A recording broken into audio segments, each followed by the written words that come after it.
میدان تھا جس میدان کے اندر ظاہراً جنگ تھی، مگر اس کے اندر ایسے درس رکھے ہیں کہ جن درس اور جو دروس ہیں ان دروس کو لے کر اپنی زندگی کے اندر ڈالنا ہماری ذمہ داریوں میں سے ایک اہم ترین ذمہ داری ہے۔ ایک شعر سے ابتدا کرتا ہوں۔ شاعر کہتا ہے کہ انسان کو بیدار تو ہو لینے دو۔ یہ شاعر کا قول ہے کہ انسان کو بیدار تو ہو لینے دو، ہر قوم پکارے گی ہمارے حسین۔ کائنات کا ایک ایک انسان چلا چلا کے یہ کہے گا کہ حسین ہمارا۔ یہ نہیں کہا شاعر نے کہ ہر مسلمان پکارے گا ہمارے حسین۔ یہ نہیں کہا شاعر نے کہ ہر مسلم یا ہر مومن یہ کہے گا کہ ہمارے حسین۔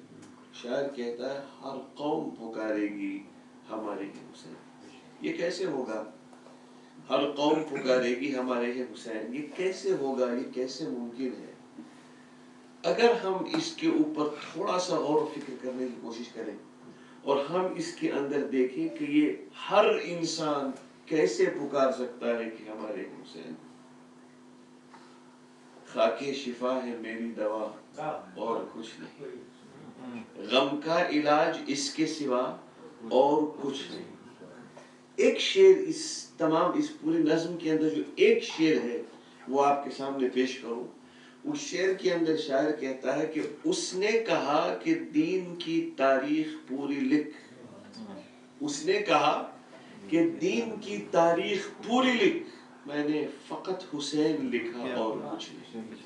کیوں؟ اس لیے کہ اس دین کو بچانے والا، اس دین کو یہاں تک پہنچانے والا، اس دین پہ اپنے آپ کو قربان کرنے والا، اس دین پہ اپنے بچوں کو قربان کرنے والا، اس دین کے علم کو اونچا کرنے والا حسین ہے۔ اگر حسین نہ ہوتا تو یہ دین اس منزل پہ نہ ہوتا جس منزل پہ آج یہ دین ہے۔ اس بات کو اپنے ذہن میں رکھیے گا کہ ہر قوم پکارے گی ہمارے حسین۔ کون سی ایسی خصوصیت ہے کربلا کے اندر کہ جس خصوصیت کو دیکھ کے انسان چاہے وہ کسی مذہب سے تعلق رکھتا ہو، کالا ہو یا گورا، عرب ہو یا عجم، جو بھی ہو، کسی مذہب سے اس کا تعلق ہو، ہر قوم پکارے گی ہمارے حسین۔ کون سی خصوصیت ہے اس کے اندر؟ اس خصوصیت کا نام ہے امر بالمعروف اور نہی عن المنکر۔ اور یہ کسی مذہب، بالخصوص کسی مذہب سے اس کا تعلق نہیں ہے۔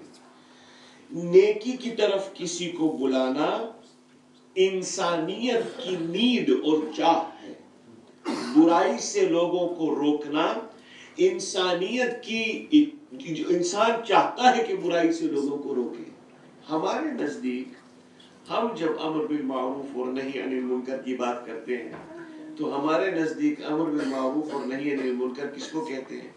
ایک آدمی نے وضو غلط کیا، اس کے وضو کو ہم نے سدھار دیا۔ ایک آدمی نے صحیح طرح سے 7 چیزیں زمین پہ نہیں رکھی سجدے کے وقت، تو ہم نے اس کو کہہ دیا بھائی اس طرح سے 7 اعضاء اپنے ساتھ رکھنے پڑتے ہیں زمین کے اندر۔ اس کو ہم کہتے ہیں، ہماری زبان میں چھوٹی سی ذہنیت کے اندر ہم اس کو سمجھتے ہیں کہ یہ امر بالمعروف ہے اور نہی عن المنکر ہے۔ یا کوئی آدمی مثلا کہیں بری جگہ پہ نظر آ گیا، اس کو بری جگہ سے ہم لوگوں نے روک دیا، وہ نہی عن المنکر ہم اس کو سمجھتے ہیں۔ تو ہمارے نزدیک امر بالمعروف اور نہی عن المنکر ایک بہت سمپل چیز ہے۔ خداوند تعالی قرآن مجید میں حضرت محمد مصطفیٰ صلی اللہ علیہ وآلہ وسلم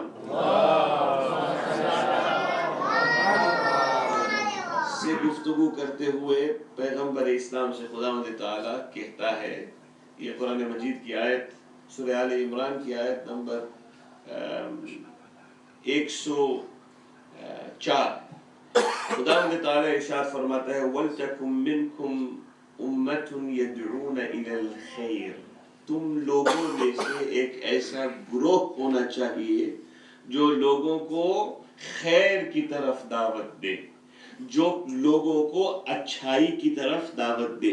تم لوگوں میں سے کچھ لوگ ایسے، ایک پارٹی ایسی ہونی چاہیے، ایک گروہ ایسا ہونا چاہیے، یدعون الی الخیر، جو لوگوں کو خیر کی طرف دعوت دے.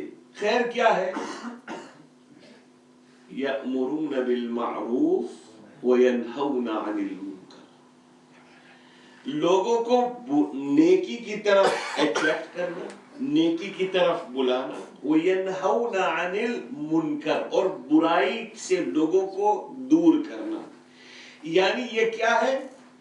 یہ خیر ہے. خداوند تعالیٰ کہتے ہیں وَلْتَكُن مِّنْكُمْ أُمَّةٌ يَدْعُونَ إِلَى الْخَيْرِ يَأْمُرُونَ بِالْمَعْرُوفِ وَيَنْهَوْنَ عَنِ الْمُنْكَرِ أُولَئِكَ هُمُ الْمُفْلِحُونَ، یہی وہ لوگ ہیں جو صاحب فلاح ہیں.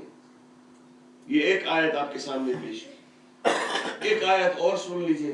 خداوند تعالیٰ قرآن مجید میں کہتا ہے كُنْتُمْ خَيْرَ أُمَّةٍ اخرجت للناس، تم بہترین قوم ہو جو انسانوں کے لیے نکالی گئی ہے. بہترین، you are the best of the communities.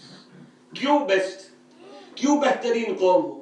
تأمرون بالمعروف وتنہون عن المنکر، اس لیے کہ تم امر بالمعروف کرتے ہو اور نہی عن المنکر کرتے ہو. یعنی تم لوگوں کو نیکی کی طرف بلاتے ہو اور برائی سے لوگوں کو روکتے ہو. ایک اور آیت آپ کے سامنے پیش کروں قرآن مجید کی. خداوند تعالیٰ ارشاد فرماتا ہے المؤمنون والمؤمنات بعضهم اولیاء بعض، مؤمنین اور مؤمنات ایک دوسرے کے اولیاء ہیں، آپس میں ایک دوسرے کے اولیاء ہیں. المؤمنون والمؤمنات بعضهم اولیاء بعض، کیوں؟ کیا ان کی خصوصیت کیا ہے؟ المؤمنون والمؤمنات بعضهم اولیاء بعض، یہ کیا کرتے ہیں؟ یأمرون بالمعروف وینہون عن المنکر، یہ امر بالمعروف کرتے ہیں، یہ نہی عن المنکر کرتے ہیں. اگر آپ فروع دین کو دیکھیں گے، فروع دین کے اندر آپ کو ملے گا پہلے نماز ہے، پھر روزہ ہے، پھر حج ہے، پھر زکوٰۃ ہے، پھر خمس ہے، پھر جہاد ہے، پھر امر بالمعروف ہے، پھر نہی عن المنکر ہے، پھر تولا ہے، اور پھر یہ فروع دین ہے. پہلے کیا ہے؟ صلاۃ، پھر روزہ، پھر حج، پھر زکوٰۃ. اب یہ نماز چونکہ کیٹیگورائزیشن کے اندر، کیونکہ اس کو جس انداز سے پریزنٹ کیا گیا ہے اس میں یہ نظر آتا ہے کہ پہلے نماز ہے، یعنی اہم ترین عبادتوں میں جو تاج عبادت ہے اس کا نام ہے نماز، پھر روزہ ہے، پھر حج. مگر میرے عزیز دوستو یاد رکھیے گا کہ یہ کیٹیگورائزیشن جو ہے کہ پہلے نماز، پھر روزہ، پھر حج، پھر جا کے نمبر 6 کے اوپر یا 7 کے اوپر امر بالمعروف اور 8 کے اوپر نہی عن المنکر آتا ہے. اس کا مطلب یہ نہیں کہ بائی آرڈر آف پرائیورٹی امر بالمعروف 7 اور 8 ہے. نہیں کہ بائی آرڈر آف پرائیورٹی نماز پہلے ہے، روزہ بعد میں، یہ مطلب نہیں ہے اس کا. اس کو اس طرح سے علماء نے کیٹیگرائز کیا ہے. مگر میرے عزیز دوستو یاد رکھیے گا، اگر امر بالمعروف نہ ہو، نہی عن المنکر نہ ہو، تو نماز، روزہ، حج کچھ نہیں ہوگا. اور جہاں امر بالمعروف اور نہی عن المنکر ہوگا وہاں کسی کو یاد دلانے کی ضرورت نہیں پڑے گی کہ تمہارے اوپر نماز واجب ہے. تو امر بالمعروف اور نہی عن المنکر میں یہ ہے کہ جو اہم ترین چیز ہے وہ نیکی کو قوم کے اندر، سوسائٹی کے اندر اسٹیبلش کرنا، برائی کو دور کرنا، یہاں تک کہ اگر برائی سامنے آئے تو برائی کو ریپیل کرنا، اور اچھائی آئے تو اچھائی کو اپنی طرف اٹریکٹ کرنا. جب تک یہ نہ ہوگا میرے عزیز دوستو، تب تک مصیبت یہ ہوگی کہ دنیا کی ہر چیز ہوگی، نماز بھی ہوگی، روزہ بھی ہوگا، حج بھی ہوگا، زکوٰۃ، سب کچھ ہوگا، مگر جب نیکی نہ ہوگی تو یہ سب ایک ریچول ہو جائے گا، ایک رسم ہو جائے گا، اور رسم کے سوا کچھ نہیں رہے گا. یاد رکھیے گا اس بات کو کہ اگر ہم نے اس چیز کو نہیں سمجھا تو باقی سب رسم ہو جائیں گے. کیوں میں کہہ رہا ہوں؟ سید الشہداء کو قتل کرنے والے نمازی تھے، سید الشہداء کو قتل کرنے والے روزہ دار تھے، سید الشہداء کو قتل کرنے والے علی اصغر کو 3 بھال کے تیر سے مارنے والے قرآن پڑھنے والے لوگ تھے. انہوں نے قرآن بھی پڑھا، انہوں نے نماز بھی پڑھی، انہوں نے روزے بھی رکھے، مگر انہوں نے انسان کا خون بھی بہایا. اگر امر بالمعروف اور نہی عن المنکر یعنی نیکی کی طرف جانا اور برائی سے اپنے آپ کو دور رکھنا، اگر اس کانسیپٹ کو سوسائٹی کے اندر اسٹیبلش کر لیا ہوتا تو میرے عزیز دوستوں ناممکن تھا کہ ایک آدمی نماز پڑھتا ہو اور قتل بھی کرے. ناممکن تھا. مگر نماز بھی پڑھی اور قتل بھی کیا، روزہ بھی رکھا اور قتل بھی کیا، حج بھی گئے اور قتل بھی کیا. امام یاد دلاتے رہے ان لوگوں کو، امام یاد دلاتے رہے. کیا فرمایا امام نے؟ اگر آپ کو یاد ہوگا، امام کہتے ہیں کہ تم ایسا کرو. امام کہتے ہیں ایک خطبے کے اندر امام نے فرمایا کربلا کے میدان کے اندر عصر عاشور کے نزدیک، امام کہتے ہیں کہ تم کیا کرنے آئے ہو؟ امام ان سے سوال پوچھتے ہیں، نماز روزہ حج پڑھنے والے ان سب سے امام سوال کرتے ہیں اور کہتے ہیں کہ تم دیکھو، اپنے آپ کو دیکھو، اپنے نفسوں کو دیکھو اور یہ دیکھو هل يحل لكم قتلی، کیا میرا قتل تمہارے لیے جائز ہے؟ یہ سوال پوچھتے ہیں امام. امام کہتے ہیں ثم ارجعوا الى انفسكم وعاتبوها یا معشر الناس، اے لوگو انسبونی من انا، میری طرف دیکھو کم سے کم اور دیکھو میں کون ہوں. امام کہتے ہیں اس کے بعد ثم ارجعوا الى انفسكم وعاتبوها، پھر اپنے نفسوں کی طرف پلٹو، اپنے نفسوں کو جھنجھوڑو. ثم انظروا، پھر پوچھو اپنے آپ کو هل يحل لكم قتلی، کیا تمہارے لیے میرا قتل جائز ہے؟ تمہارے لیے میرا قتل، مجھے قتل کرنا صحیح ہے؟ یہ امام پوچھتے ہیں. کیا تمہیں یہ نظر نہیں آ رہا ہے کہ میں کون ہوں؟ امام کہتے ہیں هل يحل لكم قتلی اولست ابن بنت نبیکم، کیا میں تمہاری نبی کی بیٹی کا بیٹا نہیں ہوں؟ یہ تمہیں نظر نہیں آ رہا کہ میں تمہاری نبی کی بیٹی کا بیٹا ہوں؟ کیا تمہیں یہ نظر نہیں آ رہا ہے کہ یہ وہی انسان ہے جس کے لیے پیغمبر اسلام نے کہا تھا ہذانی سیدہ شباب اہل الجنہ، کہ یہ دونوں جوانان جنت کے سردار ہیں؟ نہیں نظر آ رہا. تو امام یاد دلا رہے ہیں کہ اے انسانوں، اے وہ جو قتل کرنے آئے ہو، تمہاری نمازوں کو دیکھو، روزوں کو دیکھو، حج کو دیکھو، زکوٰۃ کو، تمام چیزوں کو دیکھو اور پھر اپنے آپ کے اندر یہ سوچو کہ جو تم کرنے آئے ہو کیا وہ کنسسٹنٹ ہے اس چیز کے ساتھ جو تم کر رہے ہو، یا صرف ایک ریچول ہے، یا صرف ایک رسم ہے.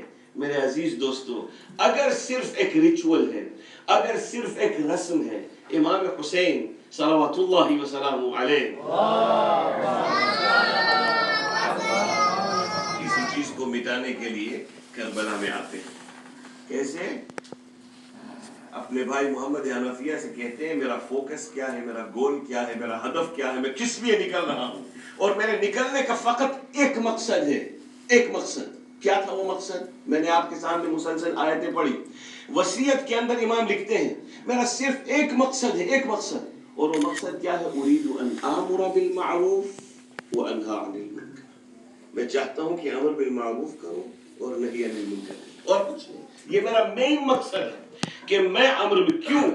جب قوم کے اندر، جب سوسائٹی کے اندر، جب امت کے اندر اچھائی ہوگی، نیکی ہوگی، اچھے لوگ ہوں گے، ہر چیز ہوگی، تو نماز کی اہمیت سمجھ میں آئے گی. نماز رسم سے نکل کر سمجھ میں آئے گی. انسان نماز کو رسمن نہیں پڑھے گا، رسم سے نکل کر نماز سمجھ میں آئے گی. روزہ یوں ہی نہیں رکھے گا، روزہ رکھے گا مگر معرفت کے ساتھ روزہ رکھے گا. جب قرآن مجید کی تلاوت کرے گا تب معرفت کے ساتھ قرآن مجید کی تلاوت کرے گا. یوں ہی نہیں ہو سکتا. تو امام علیہ الصلوۃ والسلام، اب یہ تمام آیتیں میرے اور آپ کے سامنے آئیں. امام گئے اور امام نے یہ تمام چیزوں کے لیے جنگ لڑی. علی اکبر شہید ہوئے، قاسم کے گھوڑوں کی ٹاپوں سے لاش پامال ہو گئی، خود امام کی لاش پامال ہو گئی. کس لیے؟ کس لیے؟ اريد ان آمر بالمعروف وَأَنْهَى عَنِ الْمُنْكَرِ. میں چاہتا ہوں کہ امر بالمعروف کو اسٹیبلش کروں، انسٹیٹیوشنلائز کروں، اس کو اسٹیبلش کروں، برائی کو کمیونٹی اور سوسائٹی سے ہٹاؤں. یہی کہا تھا نا امام نے، اسی لیے امام گئے. اس کے بعد ہم کو یاد دلانے کے لیے، ہم و آپ کو یاد دلانے کے لیے چھٹے امام نے زیارت دی اور کہا آپ جمعرات کو زیارت پڑھی. آج ہم نے پڑھی نا ابھی زیارت، ابھی کچھ لمحہ پہلے ہم لوگوں نے زیارت پڑھی. یہ زیارت ہم کو کس نے دی؟ چھٹے امام نے دی. کیا فرمایا چھٹے امام نے اس زیارت کے اندر؟ السلام علیک یا وارث آدم صفوت اللہ. ایک رسم کے اعتبار سے میں پڑھتا ہوں جمعرات، ہر جمعرات کو نماز کے بعد ہم لوگ زیارت وارثہ پڑھتے ہیں. رسم کے اعتبار سے السلام علیک یا وارث آدم صفوت اللہ، سلام ہو وہ جو آدم صفوت اللہ کے وارث ہیں، یعنی حسین پر سلام، نوح النبی اللہ، ابراہیم، تمام لوگوں کے وارث. اس کے بعد آگے میں کیا پڑھتا ہوں؟ آگے میں کہتا ہوں اشہد انک قد اقمت الصلاۃ وآتیت الزکاۃ. پھر کیا کہتا ہوں؟ وامرت بالمعروف ونہیت عن المنکر. اگر یہ صرف پڑھنے تک رہتا ہے، اگر یہ صرف پڑھنے تک رہتا ہے اور رسم کے اندر سٹاپ ہو جاتا ہے، رسم سے آگے بڑھتا نہیں، تو میں مسلسل پڑھتا رہوں گا اور رسم ہی رہے گی اور کچھ نہیں ہوگا. اور اگر میں اس کو یہاں سے نکال کر اپنی زندگی میں امر بالمعروف اور نہی عن المنکر کو ڈھالوں گا تو میں عزادار امام حسین کہلاؤں گا. عزادار صرف وہ نہیں ہوتا جو اپنے ہاتھوں کو اٹھا کر سینے پہ لگائے، یہ مینز ہے، مینز، یہ اینڈ نہیں. ہاتھوں کو اٹھا کے سینے پہ لگانا یہ ہدف یہ نہیں ہے، یہ راستہ ہے ہدف تک پہنچنے کا. رونا ہدف نہیں ہے، رونا راستہ ہے ہدف تک پہنچنے کا. جلوس ہدف نہیں ہے، جلوس راستہ ہے ہدف تک پہنچنے کا. یہ تمام علم، یہ علم ہمارے اور آپ کے سامنے ہے، یہ ہدف نہیں ہے. اس کو دیکھ کے قمر بنی ہاشم جس چیز کے لیے اس علم کو اٹھاتے تھے، اس چیز کو ہمارے ذہن کے اندر ڈالنا یہ ضروری ہے، ورنہ یہ رسم بن کے رہ جائے گا. یہ دو علم نہیں، جتنے بھی علم لے کے آئیں گے ہم لوگ، یہ سب رسم بن کے رہ جائیں گے، اس کے اندر کچھ نہیں ہوگا. اور اگر ہم نے امر بالمعروف اور نہی عن المنکر کو اپنی زندگی سے ہٹا دیا اور ایک دوسرے کو سدھارنے کی کوشش نہیں کی میرے عزیز دوستو، تو یہ رسم بڑھتی جائے گی، ہم مسلسل آگے بڑھتے جائیں گے، نہ ہمارا کوئی فائدہ ہوگا، نہ کربلا ہمارے سمجھ میں آئے گی. کربلا سمجھنے کے لیے حسین ابن علی کے ہدف کو اور فوکس کو اور جس مقصد کے لیے حسین نکلے، اس مقصد کو سمجھنے کی ضرورت ہے. کیوں نکلے تھے حسین؟ اريد ان آمر بالمعروف وانهى عن المنکر. دیکھیے میرے عزیز دوستو، ایک ایسی بات آپ کے سامنے کرنا چاہتا ہوں، اور اس بات کو آپ ویسے سنیے گا جیسے میں بیان کرنا چاہتا ہوں. یہ علم اسلام کا علم ہے، یہ علم اسلام کا علم ہے، یہ علم رسول اللہ کا علم ہے، یہ علم علی کا علم ہے، یہ علم فاطمہ کا علم ہے، یہ علم حسن کا علم ہے، یہ علم حسین کا علم ہے، یہ علم اسلام کا علم ہے، یہ علم اللہ کا علم ہے. صحیح؟ اس علم کو اٹھانے والے کربلا کے میدان میں حضرت ابو الفضل عباس تھے، اور انہوں نے اس علم کو اٹھایا. علم کا پیغام کیا ہے؟ اس کی فلسفی کیا ہے؟ آج جب ہم علم دیکھتے ہیں، ہم اس کو علم کہتے ہیں. علم کہتے ہیں فلیگ، جو فلیگ ہوتا ہے اس کو ہم الگ کہتے ہیں. گجراتی میں آپ اس کو واؤڈا کہیں، جو بھی انگریزی میں ہم اس کو علم کہتے ہیں. کچھ کھلے ہوتے ہیں، کچھ بند ہوتے ہیں، کچھ اونچے قد کے ہوتے ہیں، کچھ چھوٹے ہوتے ہیں، کچھ اپنے اپنے کلچر کے مطابق. مگر اس علم کے پیچھے یہ کپڑا نہیں ہے، اس علم کے پیچھے یہ پنجہ نہیں ہے، اس علم کے پیچھے فلسفہ ہے اسلام کا، جس کے لیے حسین ابن علی نے اپنی جان دی. صحیح ہے؟ حسین نے جس چیز کے لیے اپنی جان دی، اس چیز کا سمبل یہ علم ہے. جب حضرت ابو الفضل عباس زمین پہ گرے تو حسین ابن علی یعنی بچیاں دیکھ رہی تھی خیموں سے، یاد ہے آپ کو مصائب سنتے ہیں یہاں، بچیاں خیموں سے دیکھ رہی تھی، بیبیاں انتظار کر رہی تھی کہ کب عباس آئیں. جب علم نظر نہیں آیا حسین زمین پہ بیٹھے. جب حسین کی اور عباس کی وصیتیں ختم ہوئی تو وصیتوں کے بعد حسین ابن علی ایک مرتبہ کھڑے ہوئے اور اپنی کمر کے اوپر ہاتھ رکھ کے کہا الان انکسر ظہری وقلت حیلتی، اب تمہارے بعد میری کمر ٹوٹ گئی. یہ کہا نا. اس کے بعد حسین نے کیا کیا؟ حسین نے علم کو اٹھایا. وہ علم جو گر گیا تھا اس علم کو حسین نے اٹھایا اور اٹھا کے خیموں کی طرف آئے. حسین علم سونے کی چیز نہیں ہے، علم ہمیشہ اونچا رہنے کا نام علم ہے. علم کبھی سوتا نہیں. اگر ہم علم کو سلائیں تو ہم نے علم کے فلسفے کو نہیں سمجھا. ہم نہیں جانے کہ اس علم کا فلسفہ کیا. جس علم کو حسین نے اٹھایا اس علم کو امام زمانہ اٹھائیں گے اور تا قیامت وہ علم اونچا رہے گا. اگر ہم رسم کو فالو کریں گے، ریچولز کو فالو کریں گے، ٹریڈیشنز کو فالو کریں گے، کلچر کو فالو کریں گے تو ہم ویسی چیز کریں گے جو ہمارے سمجھ کے باہر ہوگی. ہم سمجھ نہیں پائیں گے کیا کر رہے ہیں، مگر چونکہ کائنات کر رہی ہے ہم بھی کرتے رہیں گے.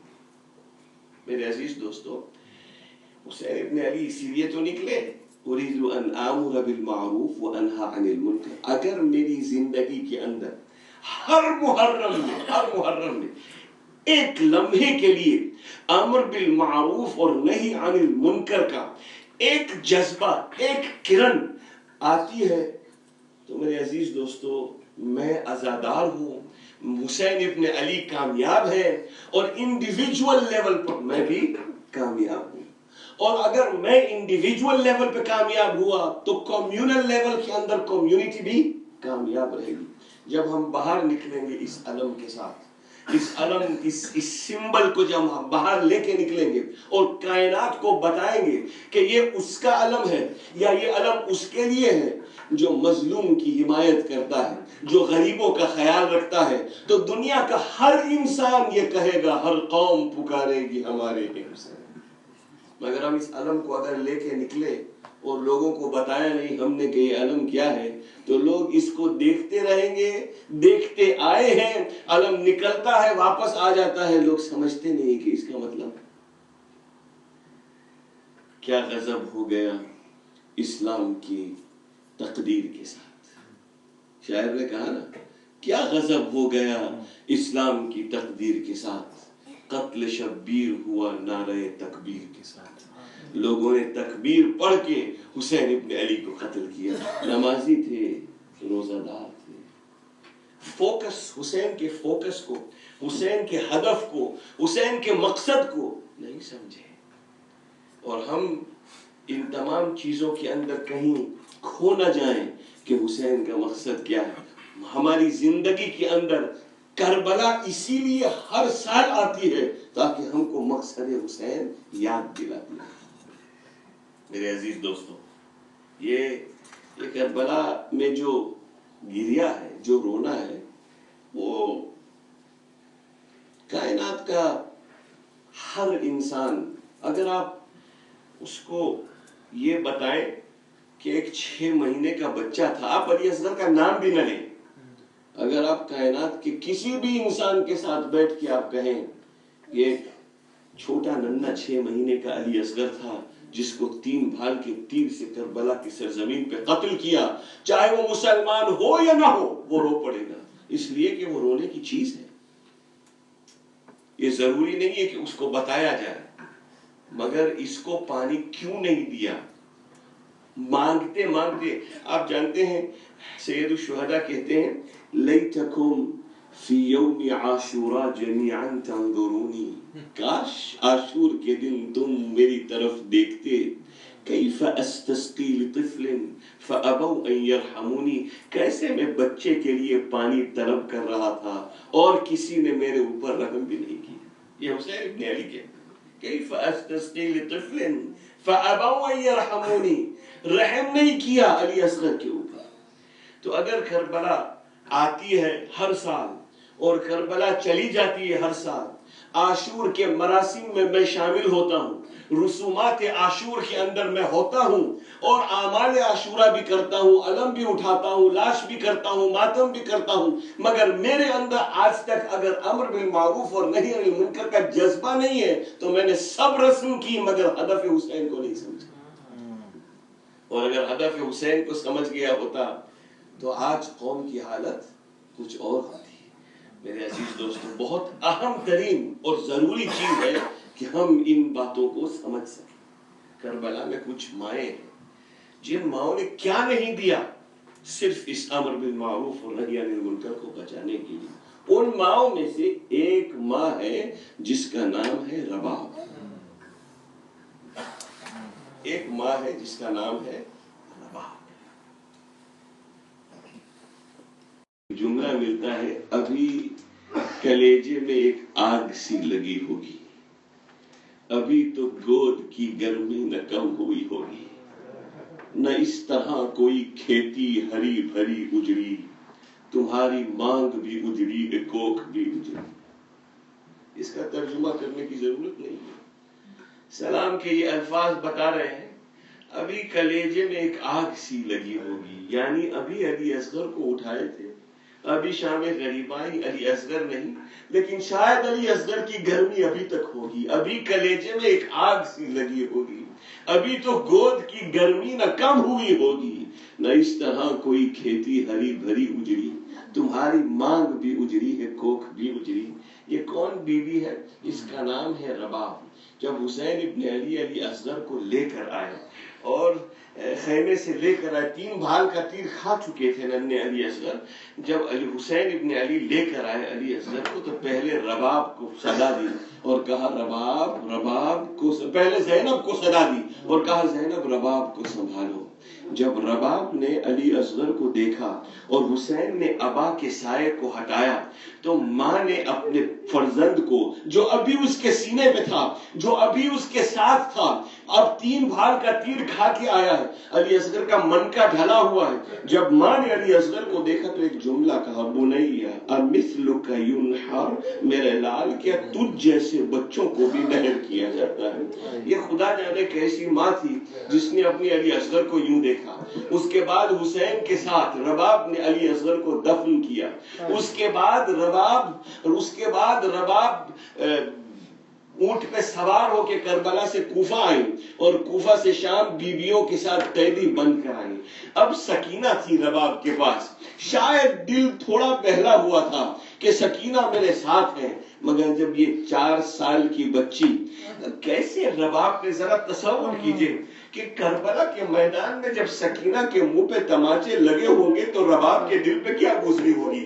جب سکینہ کے کانوں سے گوشوارے چھین گئے ہوں گے تب رباب کے دل پہ کیا گزر رہی ہوگی. ایک ماں اس منظر کو کیسے دیکھ رہی ہوگی. اس کے بعد جب سکینہ کی گردن پہ رسی باندھی گئی، خدا جانے رباب سکینہ کو کیسے دیکھتی ہوگی. ہم اگر اپنی اولاد کو دیکھتے ہیں ذرا سا درد ہوتا ہے، ہمارا دل تڑپ جاتا ہے کہ ہماری اولاد کو کوئی درد ہوتا ہے، مگر رباب نے سکینہ کے گردن میں رسم دیکھی، خدا جانے رباب کے دل پہ کیا گزری ہوگی. جب شام کے زندان میں رباب نے ایک مرتبہ جناب سکینہ کو کھویا ہوگا تو رباب کے دل پہ کیا گزری ہوگی. اللہ تعالیٰ نے امام حسین کہتے ہیں کہ جب کربلا سے رہائی ملی ہے تو جناب زینب نے بیویوں کو گننا شروع کیا. جب بیویوں کو گنتے گنتے تمام بیویوں کو گن چکی تو جناب زینب نے دیکھا کہ بھابی رباب ان محملوں میں نہیں ہے تو دوڑتی ہوئی زندان کے اندر آئی. جب زندان میں پہنچی ہے تو دیکھا رباب ایک ننھی سی قبر کے پاس بیٹھ کے گریا کر رہی ہے. ایک ننھی سی قبر کے پاس جناب سکینہ سے کہہ رہی ہے میری لال سکینہ، تم روز پوچھا کرتی تھی کہ فرشتے شام کو کہاں جاتے ہیں. میری سکینہ رہائی مل گئی, میری لاڈلی بچی رہائی مل گئی. اس کے بعد جناب زینب کہتی ہے کہ جناب سکینہ کو اٹھا کے اونٹ پہ سوار کیا, اونٹ پہ سوار کر کے کربلا کا رخ کیا. کہتے ہیں کہ رباب کہتے ہیں کہ جب شام سے کربلا کی طرف قافلہ جانے لگا تو کہتے ہیں کہ رباب پلٹ کے زندان کی طرف دیکھتی تھی اور شام والی بیویوں سے کہتی تھی سکینہ اکیلی ہے, سکینہ کا خیال رکھنا. اور اس کے بعد جناب زینب اور جناب رباب کربلا دیکھا, ایک نقاب پوش بی بی حسین کی قبر پہ بیٹھی ہوئی. میں نے دیکھا ایک نقاب پوش بی بی حسین کی قبر پہ بیٹھی ہوئی ہے. میں نے حکم دیا اونٹ بٹھا دیا جائے.